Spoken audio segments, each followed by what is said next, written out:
Good morning, જય Shri Krishna dear students.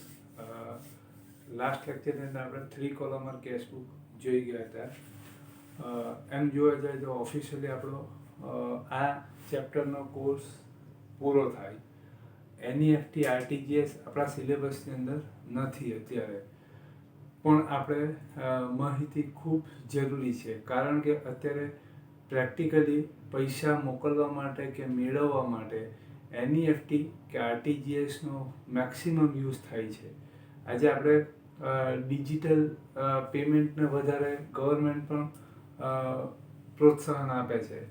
તો NEFT, RTGS, Google pay, PhonePe, debit card, credit card, આ બધા પૈસા ફંડ ટ્રાન્સફર કરવા માટેના માધ્યમ છે.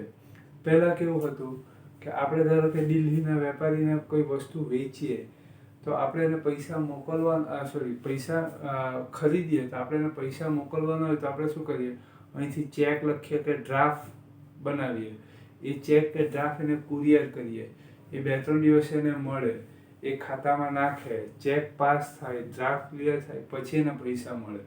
એટલે પૈસા મેળવવામાં એને 2-4 દિવસ નીકળી જતા હોય, બરાબર. કેશથી આપણે પેમેન્ટ કરવું હોય તો આપણે ત્યાં સુધી કેશ આપવા માટે જવું પડે, બરાબર, કે બીજે કોઈ પણ રીતે આપણે કેશ અહીંથી મોકલીએ, બરાબર છે. તો આપણે જોઈએ કે ડે બાય ડે બધી જ એટલે ઓલ ઓવર વર્લ્ડની જોઈએ તો ઇકોનોમી બહુ ઝડપથી ગ્રોથ થાય છે. તો આ બધાની અંદર બેંક એ મેઇન, એટલે બેંકનું કેરેક્ટર એ મેઇન થઈ જશે, કારણ કે પૈસાની લેવડ દેવડ માટે બેંક એ મીડિયેટર રહેશે, બરાબર. કસ્ટમર અને ટ્રેડર્સ એ બંનેની વચ્ચેનો જે મીડિયેટર એ બેંક રહેશે, જે આપણને સરળતાથી ફંડ ટ્રાન્સફર કરવા માટે કે ફંડ મેળવવા માટે, રિસીવ કરવા માટે કે પેમેન્ટ કરવા માટે હેલ્પફુલ થશે, બરાબર. તો ફંડ ટ્રાન્સફર કરવા માટેનું એક મીડિયમ એટલે કે એનઈએફટી અને આરટીજીએસ. એનઈએફટી મતલબ national electronic fund transfer, and RTGS means real time gross settlement.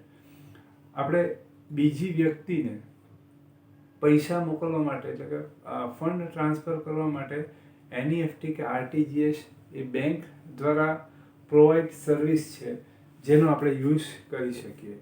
તો એની બેઝિક રિક્વાયરમેન્ટ શું છે એનઈએફટી આરટીજીએસ? તો માની લઈએ એક એક્ઝામ્પલ લઈએ કે આપણે દિલ્હીથી કોઈ વસ્તુ ખરીદી, ત્યાં એને પૈસા મોકલવાના છે, તો કેવી રીતે મોકલીએ? તો એનઈએફટી, આરટીજીએસ કે પછી આપણે ગૂગલ પે, ફોનપે, આ બધા મીડિયમનો યુઝ કરીને આપણે ઇમિડિયેટ એને પૈસા મોકલી શકીએ. તો આ સર્વિસ માટે ફર્સ્ટ રિક્વાયરમેન્ટ એની બેઝિક શું છે? તો જે ફંડ એનઈએફટી કે આરટીજીએસથી પૈસા મોકલે છે એનું બેંકમાં અકાઉન્ટ ન હોય તો ચાલે, બરાબર. જનરલી હોય છે, ન હોય તો પણ ચાલે, પણ જેને ફંડ મોકલાવાનો છે, જેને પૈસા મોકલવાના છે, એનું બેંકમાં અકાઉન્ટ હોવું કમ્પલસરી છે, બરાબર. એટલું જ નહીં, જે બેંકમાં એનું અકાઉન્ટ છે એ બેંક એનઈએફટી કે આરટીજીએસની સર્વિસમાં કનેક્ટ હોવી જોઈએ, એટલે કે જોડાયેલી હોવી જોઈએ. ફેસિલિટી એને ત્યાં હોવી જોઈએ, ફેસિલિટી બેંક પ્રોવાઈડ કરતી હોવી જોઈએ. એટલે બેઝિક રિક્વાયરમેન્ટ 2 છે. ફર્સ્ટ, જે રિસીવર છે, જે પૈસા મેળવવાનો છે, એનું બેંકમાં અકાઉન્ટ હોવું કમ્પલસરી છે. સેકન્ડ, બેંક એનઈએફટી કે આરટીજીએસની સર્વિસ પ્રોવાઈડ કરતી હોવી જોઈએ. બીજી વસ્તુ, એનઈએફટીમાં આપણે મિનિમમ ગમે એટલા રૂપિયા મોકલી શકીએ, 5 રૂપિયા પણ મોકલી શકીએ, 10 પણ મોકલી શકીએ, ગમે તેટલા મોકલી શકીએ. જ્યારે આરટીજીએસની અંદર આરટીજીએસની સર્વિસ ક્યારે યુઝ કરી શકીએ? જ્યારે 2 લાખ કરતાં વધારે ફંડ ટ્રાન્સફર કરવાનું હોય તો ત્યારે આપણે આરટીજીએસ યુઝ કરી શકીએ, બરાબર. એનઈએફટી ને આરટીજીએસની સર્વિસ જે બેન્કિંગના વર્કિંગ આવર હોય ઇન બિટવીન જ આપણે મળી શકતી હોય. એટલે Monday to Friday 8 AM to 7 PM, and RTGS 8 AM to 4:30 PM. Last વીકની અંદર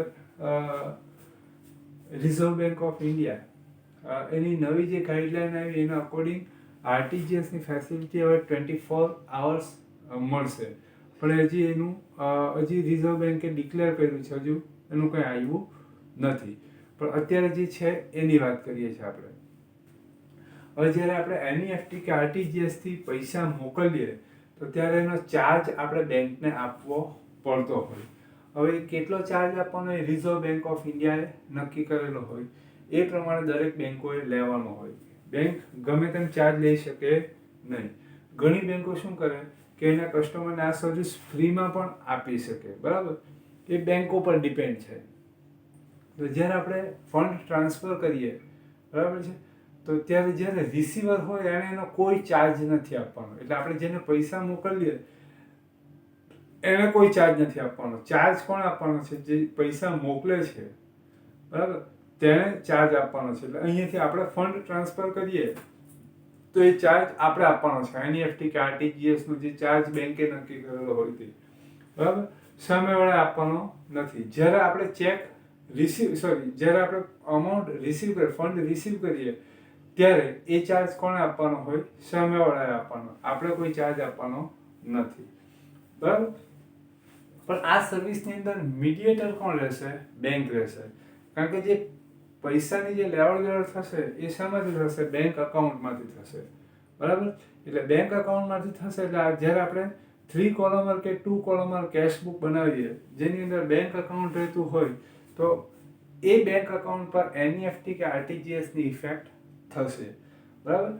અત્યાર સુધી આપણે જે સમ કરી ગયા એની અંદર શું જોઈ ગયા કે આપણે જે અમાઉન્ટ રિસીવ કરીએ બાય ચેક કરીએ. બાય ચેક એટલે ચેકથી આપણે રિસીવ કરીએ તો આપણે બેંક કોલમમાં લખીએ, ચેકથી પેમેન્ટ કરીએ તો બેંક કોલમમાં લખીએ. તો અહીંયા પેમેન્ટ આપણે રિસીવ કરીશું એનઈએફટી કે આરટીજીએસથી અને પેમેન્ટ આપીશું પણ એનઈએફટી કે આરટીજીએસથી. એનઈએફટી કે આરટીજીએસથી આપીશું તો પણ આપણું બેંક અકાઉન્ટમાંથી ફંડ ઓછું થશે, ચેકથી આપીશું તો પણ. ટૂંકમાં એક આપણને ઓપ્શન હવે નવો મળે છે, બરાબર. પહેલા આપણે પેમેન્ટ કેવી રીતના થતા? બે જ ઓપ્શન હતા, કેશ કે ચેક. હવે ચેકની અંદર શું આવતું? મીડિયમમાં બેંક આવતું, જે બેંક ચેક પાસ કરે કે ચેક ક્લિયર કરે, રાઈટ.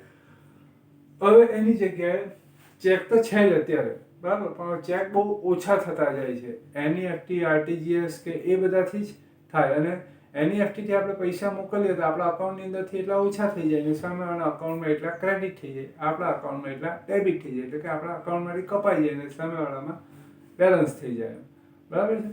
એટલે જ્યારે આપણે એનઈએફટીથી પૈસા મેળવીએ ત્યારે ડેબિટ સાઈડ બેંકના કોલમમાં, આરટીજીએસથી પૈસા મેળવીએ ત્યારે ડેબિટ સાઈડ બેંક કોલમમાં, ને પેમેન્ટ કરીએ એનઈએફટી કે આરટીજીએસથી કરીએ તો ક્રેડિટ સાઈડ બેંક કોલમમાં. એક સમ આપણે જોઈએ એટલે વધારે ખ્યાલ આવશે. ઇલિસ્ટ્રેશન number 7. ઇલિસ્ટ્રેશન number 7.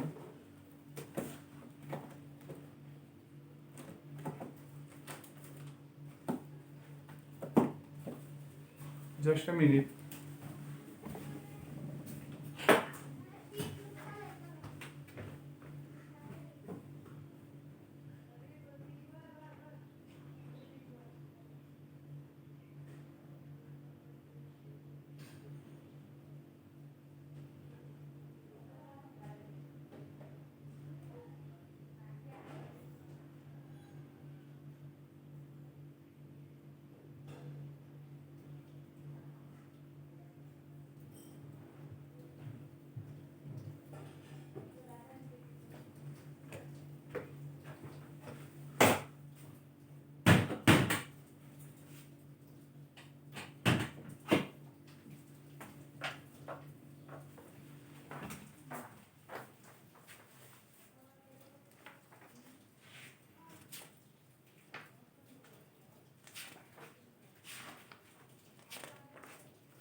Illustration number 7. From the following transaction, prepare 3-columnar cash book of Sri Jamna Das for first fortnight of April 2016. मतलब के 15 દિવસનું. April 1st opening cash balance 30,000 and bank balance 8 lakhs. Goods of rupees 3 lakhs purchased from Nilesh at 2% cash discount and amount paid by RTGS. RTGS charge rupees 30. Bank has debited the amount. Goods of rupees 1 lakh sold to Rajesh. He has sent amount though NEFT. Bank has credited the amount. Goods of rupees 4 lakh sold to Mahesh at 2% cash discount. He has sent the amount though RTGS. Bank has credited the amount. Insurance premium of rupees 10,000 paid though NEFT and NEFT charge incurred rupees 3. Bank has debited the amount in our account. Salary of rupees 15,000 paid in cash. Cash sales rupees 30,000. Rupees 10,000 withdrawn from the bank for personal expense. 12,000 paid to Ramesh toward payable amount. Raman has paid rupees 22,000 though NEFT toward our receivable amount. Bank has credited the amount. Rent paid rupees 5,000. Bank has credited rupees 3,000 of dividend. So here is 3 column cash book. બરાબર અત્યારે તમને કીધું NEFT કે RTGS થી amount receive કે payment કરે તો એ સામે લખવાનું બેંક કોલમમાં 2016 1st April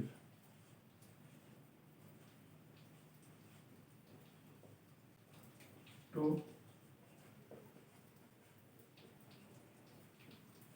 balance broke down in cash column 30,000 8 lakh.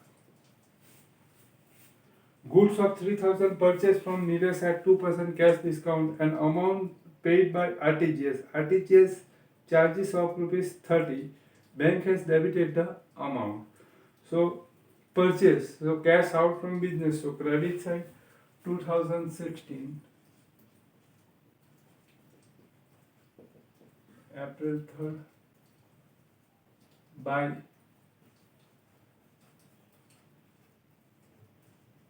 purchase account 3 lakhs into 2% 6,000 20 2 lakhs 94,000 in bank column. RTGS charge अलगથી આપણે લખવાનો કેશ આઉટ થશે RTGS ચાર્જ આપણે પરચેસ કરીએ એટલે પેમેન્ટ કરીએ એટલે RTGS ચાર્જ આપણે આપવાનો હોય RTGS charges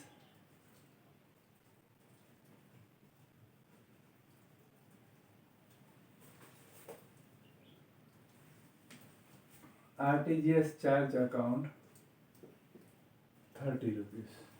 Next,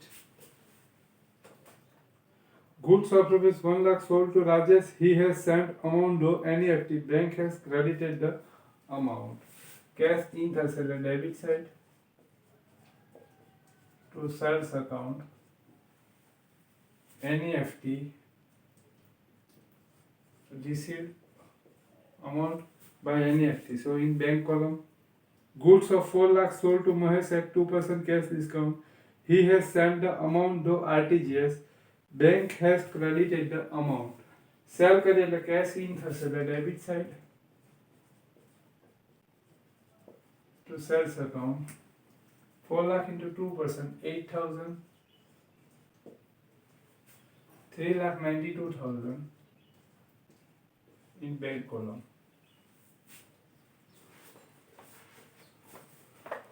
Insurance premium of 10,000 paid though NEFT and NEFT charge incurred rupees 3. Bank has debited the amount in our account. Insurance premium, so cash out, credit side by insurance.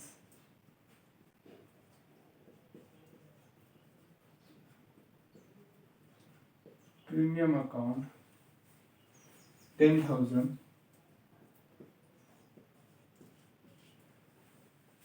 NEFT charge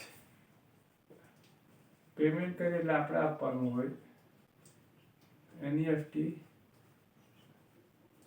charge account 3 rupees. Salary of 15,000 paid in cash out, so credit side by salary account in cash column 15,000. Cash sells 30,000. Cash in થશે એટલે debit side.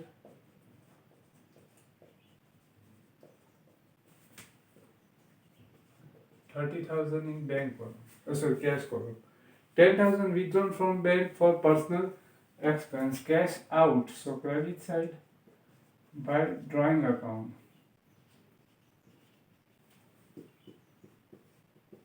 10,000.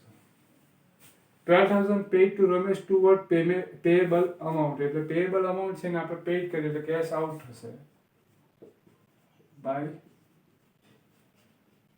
Ramesh account.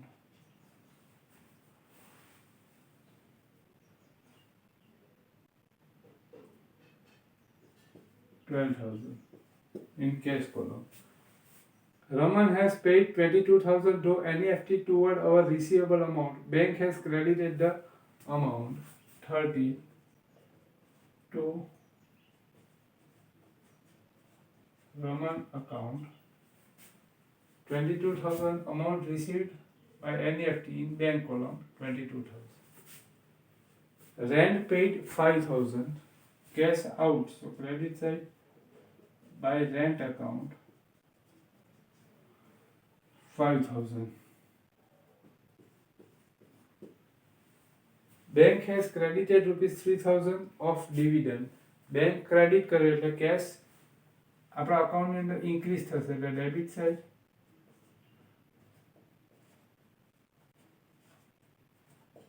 Dividend account 3,000 in bank column. Okay, closing.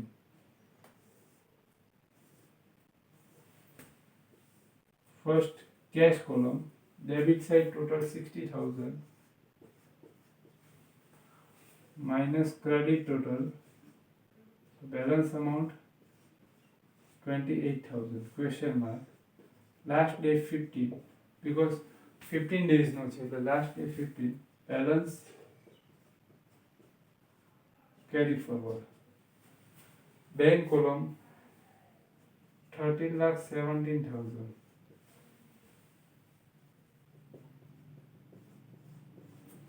Balance amount 10,02,967. 6,000 and 8,000. Okay, હવે એમ જોવા જઈએ chapter પૂરું થયું. Practice માટે તમને બે સમ આપું છું, ઇલિસ્ટ્રેશન નંબર 12 એન્ડ 13. આ બંને તમારે મંડે સુધીમાં કરવાના છે. મંડેથી આપણે નવું ચેપ્ટર સ્ટાર્ટ કરીશું, જર્નલ પ્રોપર. ઓકે.